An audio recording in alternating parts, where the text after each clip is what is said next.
وعلیکم السلام ورحمۃ اللہ وبرکاتہ۔ جی محترم قمر بھائی، اصل میں مسئلہ یہ ہے کہ انسانوں کے علاوہ ایک دوسری مخلوق جن اس دنیا میں موجود ہیں، اس کا کوئی انکار نہیں کر سکتا۔ قرآن مجید کی بے شمار آیات اس چیز پہ دلالت کرتی ہیں۔ اللہ رب العالمین نے قرآن مجید میں ارشاد فرمایا وما خلقت الجن والانس الا لیعبدون، کہ میں نے جنوں اور انسانوں کو اپنی عبادت کے لیے پیدا کیا ہے۔ تو اس سے یہ پتہ چلتا ہے کہ جس طرح انسان کی زندگی کا مقصد اللہ کی عبادت ہے، اسی طرح جنات کی زندگی کا اصل مقصد اللہ کی عبادت ہے۔ تو جنات دنیا میں موجود ہیں، لیکن مسئلہ یہ ہے کہ ہم ان کو دیکھ نہیں سکتے، ان کی اصلی شکل و صورت میں وہ ہمیں نظر نہیں آتے، اور ان کو جو اختیارات ملے ہیں وہ انسان سے مختلف ہیں۔ تو جنات کا وجود ہے۔ اس کے علاوہ قرآن مجید میں بے شمار مقامات پر اللہ تعالیٰ نے ان کا تذکرہ کیا۔ سورہ جن 29ویں سپارے میں ہے، جس میں اس کا تفصیلی ذکر ہے، اور اس چیز کا بھی ذکر ہے کہ جنات خبر کو چوری کرتے ہیں، یعنی آسمان سے جب فرشتہ کوئی خبر لے کر آتا ہے تو اس کو چوری کرنے کی کوشش کیا کرتے تھے، تو اللہ تعالیٰ نے شہاب ثاقب یعنی ایسے ستاروں کی ڈیوٹی لگا دی کہ جو ان کے پیچھے لگتے تھے اور ان کو دھتکار دیتے تھے، تو آسمان کی حفاظت ہوگی اور اب وہ خبر کو چوری کرنے والا سلسلہ جنات کے بس میں نہ رہا۔ تو جس طرح انسانوں میں سے کچھ لوگ نیک ہوتے ہیں اور کچھ بد ہوتے ہیں، اور کچھ مسلمان ہیں اور کچھ غیر مسلم ہیں، کچھ کافر ہیں اور کسی کا کسی مذہب سے تعلق ہے اور کسی کا کسی بھی مذہب سے تعلق نہیں ہے، اور مختلف اگر مسلمان ہیں تو مسلمانوں میں بھی گروہ ہیں، تفرقہ ہے، فرقے بنے ہوئے ہیں۔ تو اسی طرح جنات میں بھی یہ چیزیں موجود ہیں، اور جنات میں سے بعض لوگ یا بعض جن ایسے ہوتے ہیں کہ جو انسانوں کو تکلیف پہنچاتے ہیں، اور وہ خود بخود تکلیف نہیں پہنچاتے، بلکہ جیسا کہ سورہ جن میں اللہ رب العالمین نے اس چیز کا تذکرہ کیا ہے کہ بعض لوگ ان سے مدد لیتے ہیں، یعنی بعض انسان جنات کی مدد لیتے ہیں کہ تاکہ ان سے کچھ کام کروا سکیں، انہوں نے جنات کو قابو کیا ہوتا ہے، جس طرح سے بھی وہ جنات کی مدد لیتے ہیں۔ تو ایسا کام کرنا درست نہیں ہے۔ تو انسان کو جن خواہ مخواہ میں تکلیف نہیں دیتا، اس کی دو تین وجہ ہو سکتی ہیں۔ ایک وجہ تو یہ ہے کہ انسان بے احتیاطی کرتا ہے، کہ جو جنات کی جگہ ہیں وہاں پر جانے سے قبل جیسے نبی مکرم صلی اللہ علیہ وسلم نے حفاظتی تدابیر بتائی ہیں تو وہ نہیں کرتا، جس کی وجہ سے بس اوقات جن اس انسان کو تکلیف دیتے ہیں۔ مثال کے طور پہ پیارے رسول صلی اللہ علیہ وسلم کا ارشاد ہے کہ جب کوئی انسان بیت الخلاء میں جانے کا ارادہ کرے تو جانے سے قبل یہ دعا پڑھ لے اللہم انی اعوذ بک من الخبث والخبائث، کہ اللہ تعالیٰ میں تیری پناہ میں آتا ہوں شیطان، خبیث، جنوں اور جنیوں کے شر سے۔ تو جب انسان یہ دعا پڑھ کے اندر داخل ہوگا تو وہ جنات سے محفوظ رہے گا، کیونکہ جنات گندگی والی جگہ پر رہتے ہیں، خاص کر کے جو گندے جن ہیں۔ تو جو نہیں پڑھتا تو اس پر بسا اوقات وہ جنات کے اثرات ہو جاتے ہیں۔ اور اسی طرح دیگر موقعوں کی جو دعائیں اللہ کے رسول نے سکھائی ہیں ان کو نہ پڑھنے کی وجہ سے بسا اوقات جنات انسان کو تکلیف پہنچانے کی کوشش کرتے ہیں اور وہ شیطانیت کرتے ہیں۔ تو یہ چیزیں ہوتی ہیں۔ یا پھر ایسا ہوتا ہے کہ کسی انسان نے ان کو قابو کیا ہوتا ہے اور وہ ان کی ڈیوٹی لگاتا ہے کہ فلاں گھر میں جا کر اس طرح کے کام کرو، اور وہ کچھ شرارتیں کرنے کی کوشش کرتے ہیں۔ تو یہ تو ہوا کہ یہ جنات کی شرارتیں اور یہ جنات کا ہونا، یہ چونکہ شیطان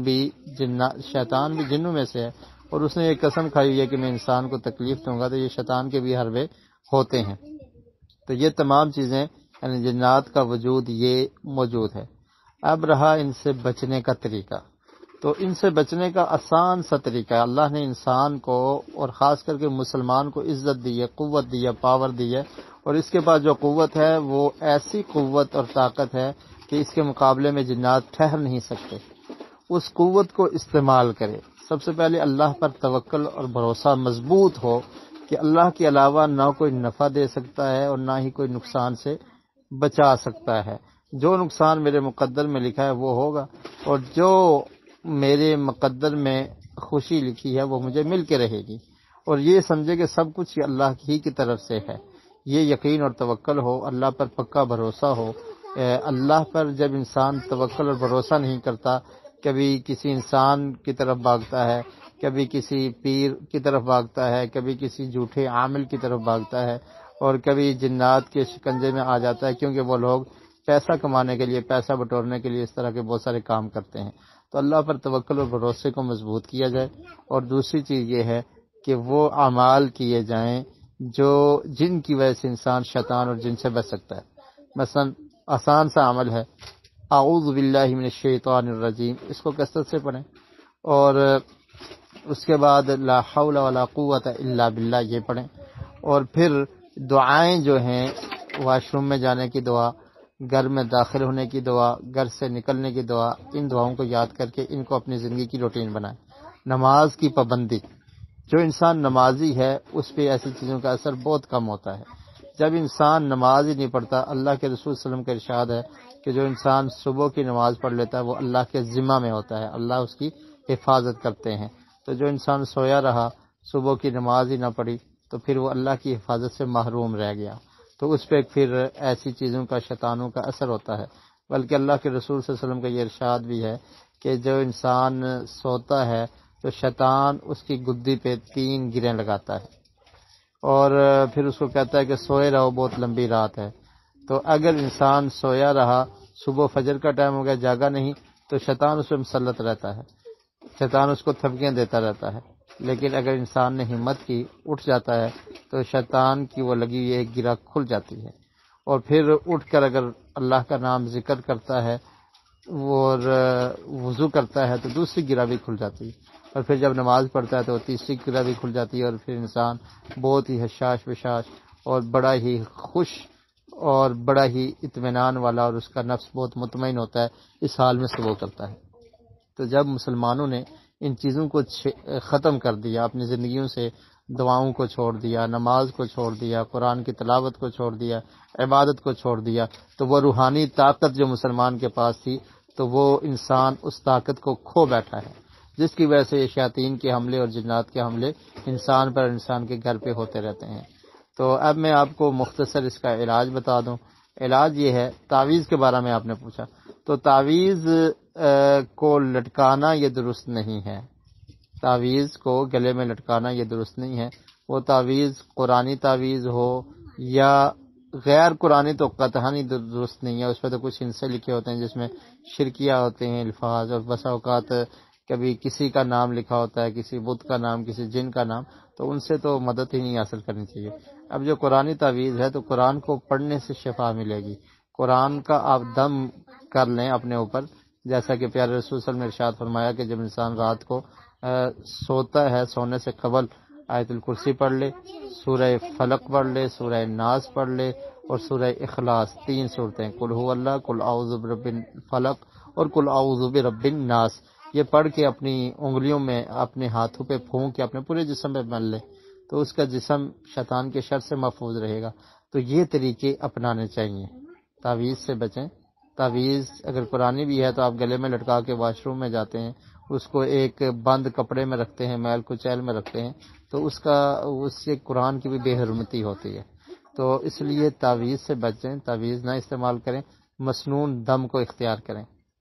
سورہ بقرہ کی ابتدائی آیات، سورہ بقرہ کی آخری 2 آیات رات کو پڑھ کے سو جائیں، انشاءاللہ آپ کو کوئی تکلیف نہیں ہوگی۔ گھر میں اگر کوئی ایسی پریشانی ہے تو سورہ بقرہ کی تلاوت کریں۔ اللہ کے رسول کا فرمان ہے کہ جو انسان سورہ بقرہ کو گھر میں پڑھتا ہے تو شیاطین اس گھر سے بھاگ جاتا ہے۔ جب شیطان بھاگ جائے گا، شیطانی جن بھاگ جائیں گے، تو آپ کو کوئی پریشانی نہیں ہوگی۔ تو ان اعمال کے کرنے کی ضرورت ہے، اللہ پر توکل اور بھروسہ کریں، نماز کی پابندی کریں، اور اپنے گھر میں بھی نماز کا اہتمام کریں، تمام گھر والے لوگ نماز پڑھیں۔ اور اس کے ساتھ یہ ہے کہ اگر آپ مسجد میں نماز پڑھتے ہیں تو سنتے نوافل گھر میں ادا کریں۔ اور تیسری چیز یہ کہ قرآن کی تلاوت کریں ڈیلی،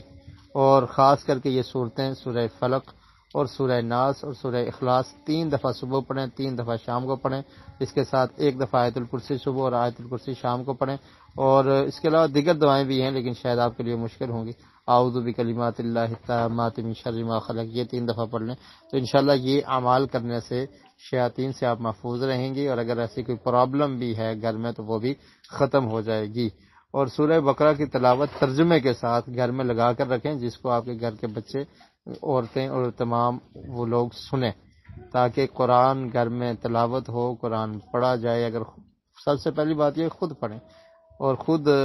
اگر پڑھنے کا کسی کو پڑھنا نہیں آتا تو کم از کم وہ لگا کر رکھتے، ساتھ ترجمہ سنتے رہیں اور قرآن سنیں، جس کی وجہ سے انشاءاللہ گھر میں برکتیں ہوں گی، پریشانیاں دور ہو جائیں گی، اور کوئی بھی ایسے جو خدشات ہیں وہ ختم ہو جائیں گے۔ اللہ رب العالمین ہمیں قرآن و سنت پہ عمل کی توفیق نصیب فرمائے۔